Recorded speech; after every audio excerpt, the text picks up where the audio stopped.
Hello everyone, and welcome to Lesson 2, Case Study and Role-Specific Application. My name is Dakota J. Eldridge, and this is a part of AVIA 572 Human Factors class. Today, I'm going to take you through a quick introduction of the case study. I'll actually narrate the entire case study for you. On the screen will be the bullet notes for following along. We're going to go through a human factor analysis and go over the three big human factor elements that are present in this case study. I'm going to pose some discussion questions for the group. Whether you're doing this individually or as a group, challenge you with the opportunity to really try to think hard and integrate some of your own decision making into this scenario. And then we'll conclude. All right, so introduction to this story. Your aviation role, right, is you're going to be a pilot.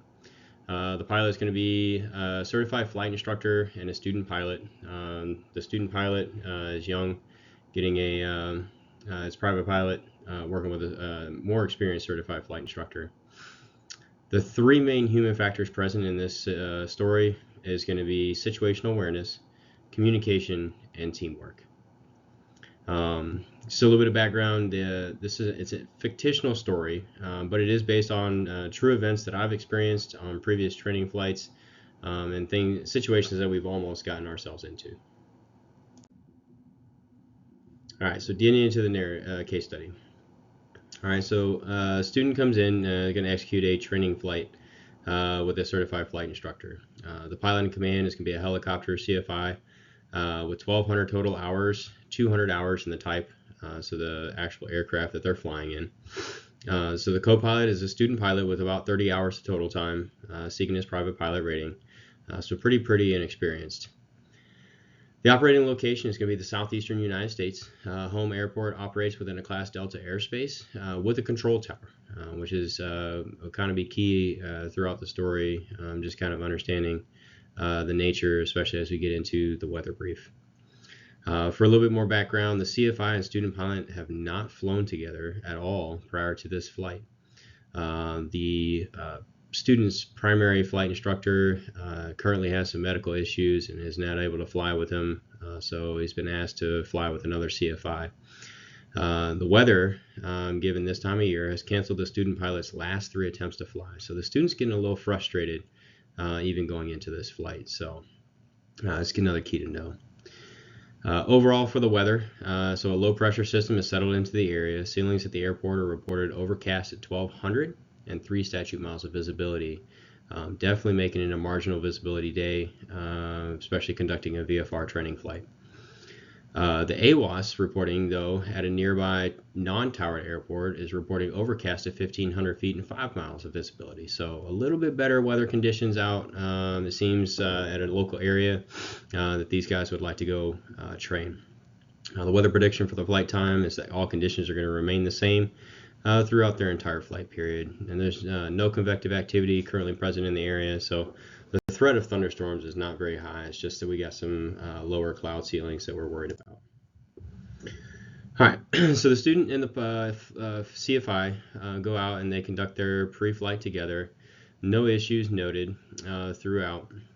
They seem to be working really well together, given the fact that they've not had a flight together before. Prior to startup and they climb in the aircraft, the CFI and the pilot do discuss the weather. The CFI asks the student pilot if he's okay with the weather conditions, knowing that they're marginally VFR. The CFI, has the experience, but the young pilot really doesn't. The pilot does agree that they are going to conduct the flight in the nearby airfield and remain vigilant on the weather, basically keeping tabs or updates on it as they go throughout, as a good pilot should.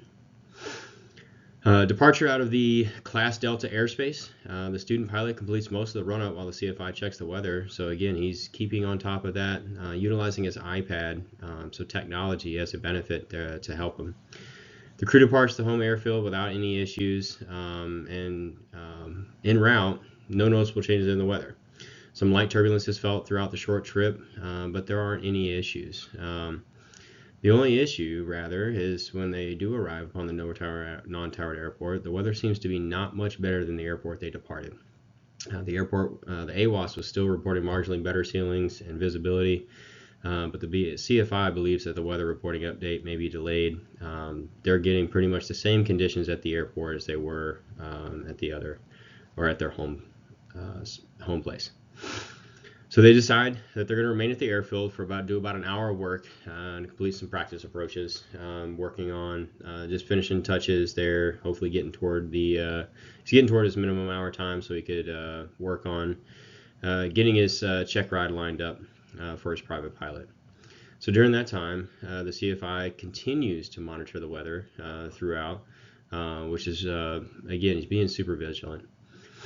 After completing one of the approaches, the weather update indicates that the home field was now reporting IFR weather criteria, right? Meaning that the ceilings were below 1,000 feet, so they were reporting 900 feet within the class Delta, meaning that the CFI knew that he was going to have to recover either via an instrument approach into that which the aircraft that they're flying is not certified for IFR. So really, the CFI's real main choice is the fact that he's going to be able to use special VFR if he's going to try to recover back to his home airport. All right, and this is where a lot of things change, right? The CFI begins to take control of a lot of the actions of the aircraft, right? He now has a situation, right, where he is going to have to try to recover to where they're not going to have to be driven or receive some type of shuttle back to the home airport and leave an aircraft there. So they're trying not to do that. So the CFI starts to take over everything within the cockpit. Upon taking off the non-tower airport, the student pilot really is kind of marginalized with his actions to assist the CFI. The CFI is trying to do everything. He's managing the flight controls, he's managing the radio transitions pretty much by himself. He does request a special VFR clearance back into class Delta and receives it through ATC. After landing, the CFI directs that the student pilot help him quickly put the aircraft away and meet in the hangar classroom to debrief everything that's going on. I want to highlight the marginal or the special VFR criteria really for a helicopter is, it's kind of interesting, right? Your normal controlled airspace minimums, right, provide you a pretty decent bit of space between you and any type of weather that might be around you. But for flight visibility, helicopters can go down to a half a mile visibility, and as long as you remain clear of clouds, you are flying legally in special VFR. So especially being within controlled airspace, that airport's a little bit busier than just the other ones that are not controlled to the surface. So again, it's something to really make note of as you're making decisions given the flight. So but another thing is, during the post-flight, the CFI only focused on the part of the flight where the student flew approaches of the field. The instructor stated that he wished the weather was better and he wished he could do more, but hope he got something out of the training. Really didn't focus on any of the decision making that came when it comes to recovery. Didn't focus on any of the actions post him taking over on the flight for anything like that. So we'll see how that plays a factor here in a second. So for our human factors analysis, again, those big three that we're focusing on is situational awareness, communication, and teamwork.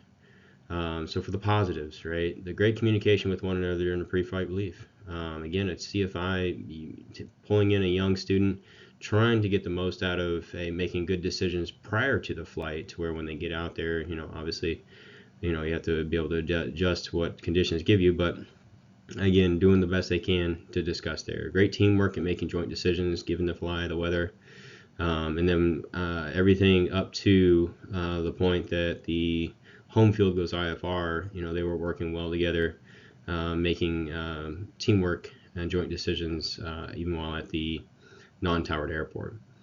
The CFI's use of the technology to remain aware of changing weather conditions can greatly enhance the situational awareness and obviously leads to making a decision later on in the plan. Big negatives. The CFI limited the teamwork and communication as soon as that change happened, right, among all the crew members as the weather changed. He really took away the ability to manage tasks across the cockpit, given a situation, right, that weather is not ideal for them. Additionally, the pilot failed to speak up during the recovery portion of the flight because of fear of retaliation. Again, the pilot and CFI had never flown together. They wanted to, the CFI was just focused on recovering the aircraft versus, really making it a learning moment for the student. And then it kind of carried into the debrief, right? It was incomplete and lacked the developmental aspects of training flight conclusion. We try to make it to where, students are learning the most out of that. Biblical integration here, right? Seek wisdom and discernment, right? Is one of the biggest aspects of biblical leadership that we really talk about, right? Proverbs 2:6 teaches us, "For the Lord gives wisdom; from his mouth comes knowledge and understanding." So we receive that from the Lord, right? Gaining wisdom is how we make our best decisions throughout our lives aligned with what is right, right? Again, that comes from God himself, whether it be through our reading of scriptures, again, attending, for me, Mass, and learning, and through tradition. That's how we really gain our ability to understand what is right and make decisions. As a CFI, you should emphasize sharing that wisdom in decision making to better the next generation, right? Take that opportunity. Likewise, the student should emphasize learning from the CFI and how to address the changing conditions as a pilot, right? Again, making yourself, whether you put yourself in the CFI seat or the student seat, making it to where you're making the most out of the situation in order to make that development happen. Here are the challenging questions that I have for you all. Based on the scenario, how might the CFI's focus on servant leadership further help the development of the young pilot? Again, focusing on a biblical integration there. How was the overall cockpit situational awareness affected when the CFI started taking control of the entire flight? That's more of a human factors emphasized question. Back to a biblical integration. How might applying the biblical principle of trust change the decision-making process in this scenario? You might want to key in on how many times or the experience that the two had flown together prior to that. And then how might the student pilot maximize learning opportunities from this flight? What are some of the things that he could have done better internal to or within the flight or the debrief? And then now looking forward to his next flight, what are some other things that he could do? As we wrap up, I wanted to focus on teamwork and proper communication can greatly enhance situational awareness. Again, anytime you get the opportunity to fly dual cockpit or a dual pilot cockpit, there's two brains up there instead of just one. Teamwork and proper communication, when used properly, can greatly enhance that situational awareness. So it's a human factor enhancing another human factor. On the opposite, task saturation can lead to compounding issues, especially when operating an aircraft alone.